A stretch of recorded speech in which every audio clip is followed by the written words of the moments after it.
Hello students, in this lecture we will see realization of a given function, rather synthesis of a given function in cover 2 form. ये network synthesis बोला जाता है. Synthesis means they will give you the function and then you are implementing the circuit. दूसरा रहता है network analysis. Analysis में circuit दिया जाता है and then you can find out voltage और करंट और यू कैन सी इम्पीडेंस या जो भी ट्रांसफर फंक्शन आपको फाइंड आउट करने के हैं. That is a part of analysis. Okay, now will proceed for realization of this function. तो ये आपको फंक्शन दिया गया है and you have to identify the function. So अगर न्यूमरेटर देखिए आप इजीली फैक्टराइज नहीं कर सकते, वैसे डिनोमिनेटर आप इजीली फैक्टराइज नहीं कर सकते. तो ये टाइप का फंक्शन जब भी है तो एक काम कर देते, पहले इसको एक्सपांड कर देते. So this will become a⁻5 plus 3s³ plus s और डिनोमिनेटर आ जाएगा आपका as it is 3s⁴ plus 4a² plus 1. अभी आप न्यूमरेटर पॉलिनोमियल को देखिए. So it is a odd function. Odd function है, कैसे पता चला? देखो, odd powers of s are present over here. इधर s टू द पावर 1 है and denominator is even function polynomial. Okay, so अगर कोई भी फंक्शन ऑड टू इवन इसका रेशो है तो ये क्लियर है कि ये फंक्शन आपका हो जाता है LC impedance function. So you have to comment like this one. Since the given function is a ratio of odd to even polynomial, the given function is LC impedance function. इसके लिए फिर poles और zeros आपको plot करने की जरूरत नहीं है. सो इसके लास्ट न्यूमेरिकल में, दैट मीन्स इसके पहले वाले न्यूमेरिकल में हम लोगों ने पोल जीरो प्लॉट से बताया था कि वो LC impedance फंक्शन आया है करके. आप चाहिए तो पोल जीरो प्लॉट कर सकते हैं बट इतनी जरूरत नहीं है. चलो अभी हम लोग रियलाइजेशन के लिए जाते हैं. तो कॉवर टू कैसे रियलाइज किया जाता है, ये बार बार मैं रिपीट कर रहा हूँ. Cauer 2 is realise by CFE, continued fraction expansion. अभी तो आप एक्सपर्ट ही हो गए रहेंगे, बराबर है, लेकिन ध्यान से कीजिए, कुछ टर्म्स आप मिस मत कर दीजिए. सब्ट्रैक्शन बराबर कीजिए, क्वेश्चन बराबर से फाइंड आउट कीजिए. I am sure you must have become expert in doing CFE. तो CFE किसका करने का है? तो उन्होंने बोला z(s) का करो या y(s) का करो, बट इंपॉर्टेंट कंडीशन ये है इंक्रीजिंग पावर्स ऑफ एस में होना चाहिए. तो चलो पहले हम लोग ये z(s) है और इधर हम लोग इंक्रीजिंग पावर्स, इसके लिए पहले तो अपने को ये एक्सपांड करना पड़ेगा न्यूमरेटर.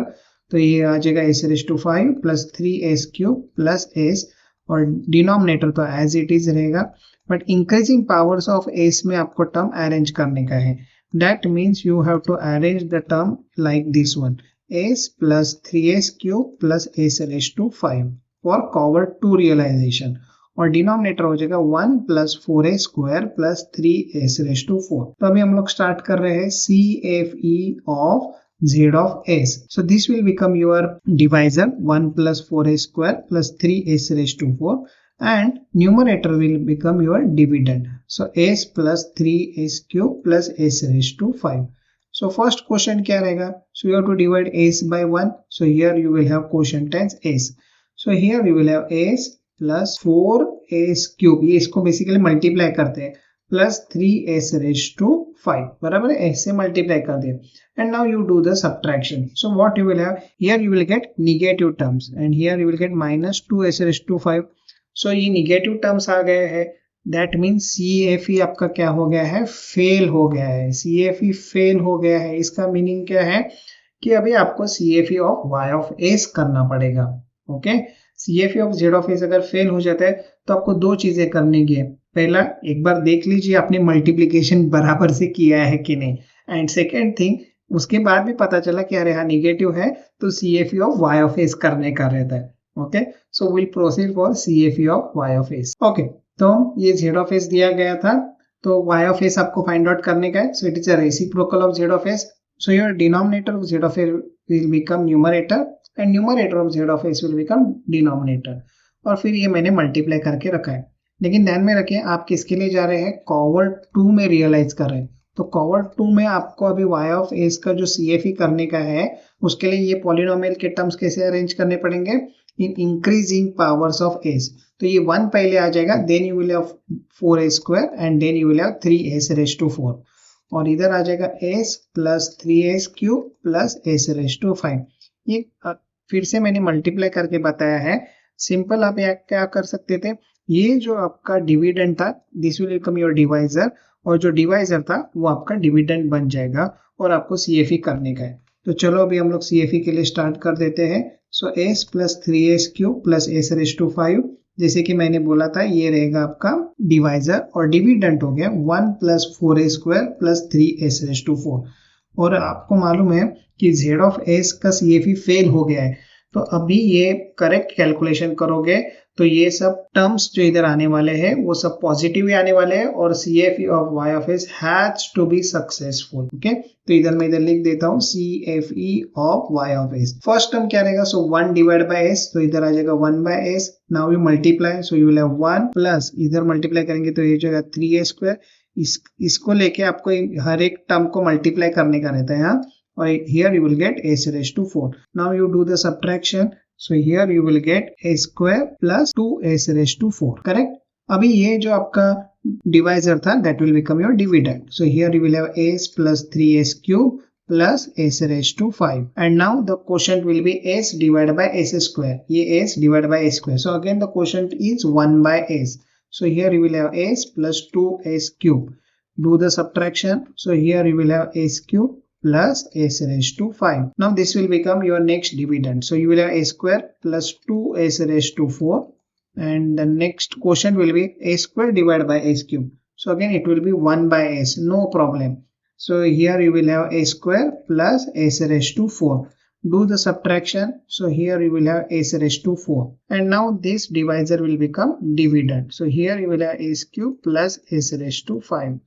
So s cube को s raised to 4 से divide करेंगे, so again it will become 1 by s. So s cube is the only term over here. Do the subtraction. So here you will have s raised to 5, and then here you will have s raised to 4.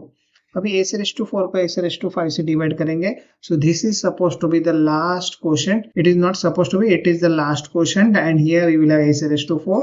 And देखिए ये क्या हो गया, CFE of y of s क्या हो गया, successful हो गया। होने वाला ही था, अपने को मालूम ही था ये होने वाला है, but you have to be little bit careful. तो किसका CFE सक्सेसफुल हो गया, y ऑफ s का।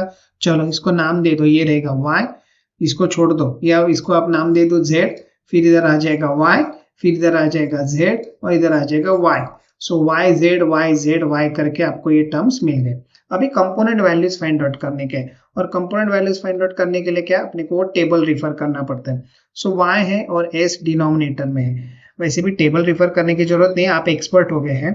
y है और s डिनोमिनेटर में, तो वो क्या रहेगा आपका इंडक्टर, और इंडक्टर इधर आ जाएगा आपको, दैट मीन्स 1 बाय SL के साथ आप इक्वेट करोगे ये term, and here you will have L का वैल्यू 1 हेनरी। सो इसके बाद skip this one, here you will have L is equal to 1 henry, and over here again you will have L is equal to 1 henry, क्योंकि same term ही इधर आ गए हैं। अभी ये जो टर्म है Z है और S किधर है, डिनोमिनेटर में है, तो Z है और S डिनोमिनेटर में, तो वो रहेगा आपका capacitor. So now you have to compare it with 1 by SC। Do the comparison. So capacitor will turn out to be 1 farad, and इधर आ जाएगा again capacitor is equal to 1 farad. तो पांचों एलिमेंट हम लोग ने फाइंड आउट कर लिया है, और अभी अपने को सर्किट बनाने का है। और आपका फर्स्ट एलिमेंट क्या आ गया था, इंडक्टर, लेकिन वो y के टर्म से आ गया था, दैट मीन्स एडमिटेंस से आ गया था।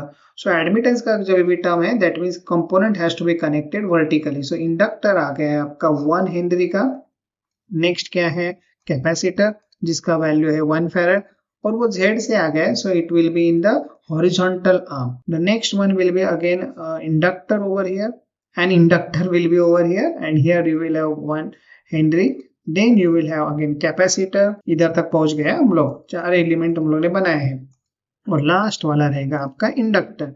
तो कुछ प्रॉब्लम नहीं, ये आ जाएगा इधर 1 हेनरी। इतना सब करने के बाद इधर गलती मत कर देना कि ये हॉरिजॉन्टल आर्म में कनेक्ट कर देने का, ओके। ये इधर वर्टिकली आ जाएगा, ये हॉरिजॉन्टल वर्टिकल, ये y से आ गया है, ये y, ओके। सो ये आ जाएगा आपका टोटल सर्किट, बट इधर हम लोग दिखा देंगे Z ऑफ S, क्योंकि ये फंक्शन अपने को मिलने वाला है। अगर आप इसको सॉल्व करते हैं तो Z ऑफ S ये आने वाला है, okay. So we have completed this numerical. Next numerical क्या है, realize Cauer 2 of the following function, और ये फंक्शन आपको दिया गया है। तो पहले आपको फंक्शन आइडेंटिफाई करने का है। So don't go for pole zero plot, पहले एक बार देख लीजिए। न्यूमरेटर देखिए, न्यूमरेटर है आपका इवन फंक्शन पॉलिनोमियल, या numerator is even function and denominator is odd function. क्योंकि इधर सब odd powers of S present है। और इवन टू ऑड फंक्शन का अगर रेशो है then it becomes LC impedance function. So आपको पोल जीरो प्लॉट करने की जरूरत नहीं है इसमें। अगर आप पोल जीरो प्लॉट करके भी देखोगे तो पोल्स एंड जीरोस किधर आ जाएंगे, जे ओमेगा एक्सिस पे आ जाएंगे। हाँ, आर एल और R C, that means numerator is neither even nor odd और all the terms are present, even as well as odd function terms are present in the numerator as well as in the denominator, then you have to go for pole zero plot. Okay, वो रहता है। फिर अगर आपको RC और RL find out करने का है तो इधर तो हम लोग सिंपल वे से फाइंड आउट कर दिया है, एलसी इंपीडेंस फंक्शन है। चलो अभी इसका आपको क्या करने का है, कॉवर टू फॉर्म में करने का realize. So Cauer two form में अगर आपको रियलाइज करने का है तो आपको करने का है सीएफई, किसका, जेड ऑफ एस या वाई ऑफ एस का, but increasing powers of S. अगर जेड ऑफ एस का सीएफई निगेटिव आ गया, मतलब कुछ क्वेश्चन के टर्म्स निगेटिव आ गए, ये फेल हो गया, तो आपको सीएफई करने का है किसका, वाई ऑफ एस का, और फिर वो सक्सेसफुल होगा ही। मैंने बोल दिया है कि वो सक्सेसफुल होने वाला ही है अगर CFE of Z of S fail हो गया है तो। चलो तो अभी हम लोग ये टर्म है, and now will arrange the polynomials in the increasing powers of s. So 1 पहले आ जाएगा 12a square plus 10s raised to 4 will be over here and denominator will be 2s plus 2s cube.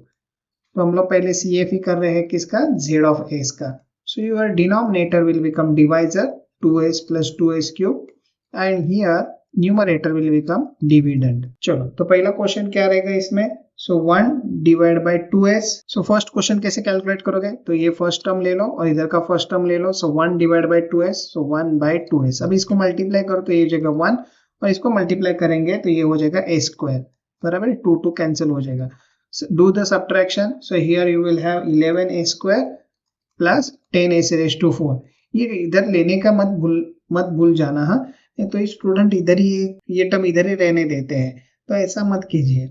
Now the next dividend will be this divisor, so 2s plus 2s cube will go over here, and now you have to find out the quotient. So divide 2s by 11a square, so this will become 2 by 11s, s denominator में आ जाएगा, हाँ, and here you will have 2s plus ये हो जाएगा 20 divided by 11 और ये multiply कर दोगे तो इधर भी आपको s क्यूब रहेगा। Okay, so here if you do the subtraction 11 to the 22 minus 20, so 2 by 11 s cube। ये जरा संभाल के करना है ये सब्ट्रैक्शन, और ये घाई में मार्क्स नहीं जाने चाहिए, मैं बार बार बोल रहा हूँ ये सब चीजें।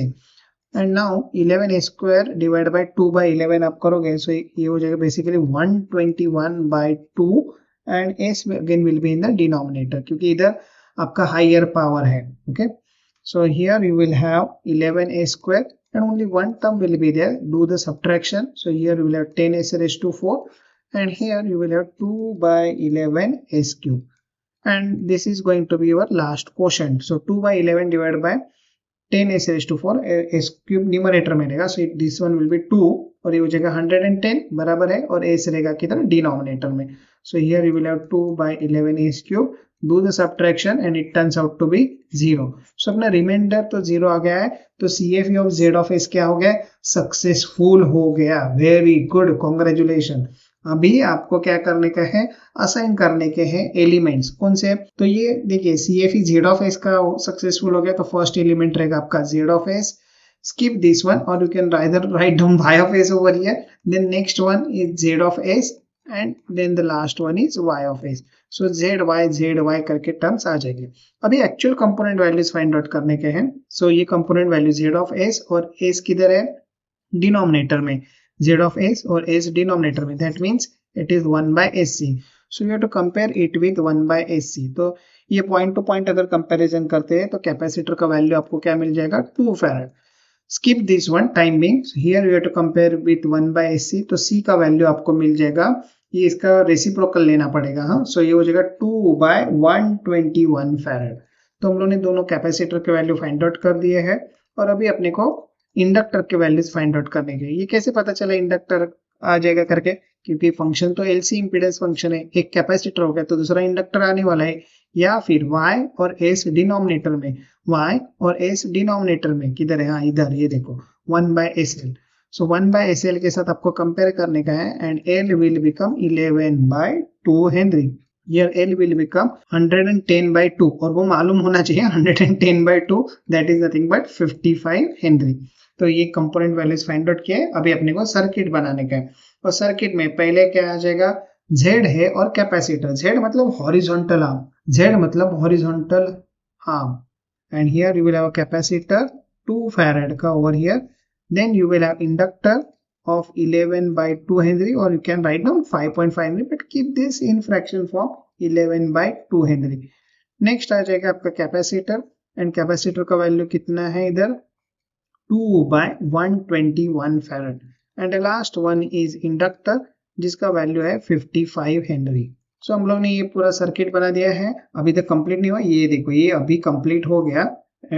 Here you can write down Z of S। तो ये सर्किट अभी पूरा हो गया और न्यूमेरिकल भी कंप्लीट हो गया। ये कौन से फॉर्म में रियलाइज किया है, कॉवर 2 फॉर्म में रियलाइज किया गया है सर्किट। ओके, तो ये काफी सिंपल न्यूमेरिकल है। कॉवर 2 फॉर्म में रियलाइज करते समय ध्यान में रखिए आपको CFE करने का है, continued fraction expansion, and arrange the polynomials terms in the numerator as well as denominator in increasing powers of S, and then for comparison purpose you can use this table. Okay, so अगर ये lectures आपको अच्छे लग रहे हैं तो channel को subscribe कीजिए, वीडियो को लाइक कीजिए, शेयर कीजिए, और इम्पोर्टेंट चीज पढ़िए भी। Okay, thank you.